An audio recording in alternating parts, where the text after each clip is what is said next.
Valentine's day రాబోతుందిగా, ఏంటి అడవుడి? పోయే కాలం రాబోతుంది. ఏంది ఆవిడ ఏం లేదు. ఈ అమ్మాయిలను నమ్ముకుంటే అడకే తింటాం. మనకు పని ముఖ్యము, పని చేసుకోవాలి, ప్రశాంతంగా పని చేసుకోవాలి. ఒకటి అమ్మాయిల ఆంటీలను కొడితే నిజంగా అడక తింటాం. ఇది శ్రీవిద్య గారు. ఎలా అంటాడు మళ్ళీ? ఆ రోజు ఈ కృష్ణకాంత్ పార్క్ లో అంటాడు లోపల ఒక అమ్మాయి. నేను ఏ రోజు లేను, నిజం చెప్తున్నా. నా పేరు సాయి చరణ్ అండి. నేను ఎక్కడ ఉండను. ఆయన చరణ్ మోదీ అని ఉంటుంది ఇన్స్టాలో. ఒక్క అమ్మాయితో కూడా నా మేము ఉంటుంది, ఏముండదు. చాలా మంచిగా నేను. కావాలంటే చూసుకోండి. మంచోడు అని మాకు ఎలా తెలుస్తుంది? మంచిగా ఎలా తెలుస్తుంది అంటే ఆధార్ కార్డులు, రేషన్ కార్డులు ఉండవు కదమ్మా దానికి. ఓహో, సో చెప్పండి, ఆన్సర్ చెప్పండి అడిగిన క్వశ్చన్కి. పొడుపు కథకి ఏం చెప్పినా అక్క నువ్వు? పైకి వెళ్తుంది కిందకు వస్తుంది, కానీ అది ఎప్పుడు అక్కడే ఉంటుంది. ఏం చెప్పాలి?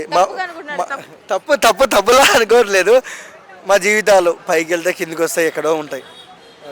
ఆన్సర్ వచ్చేసి మెట్లు. మెట్లు పైకి వెళ్తుంది కిందకు వస్తుంది, కానీ ఎప్పుడు ఒక చోటే ఉంటుంది. Bad. Thank you. Welcome.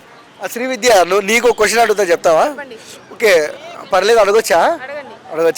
So నువ్వు ఇంత కష్టపడతావు కదా, వై రీజన్ ఏంటి?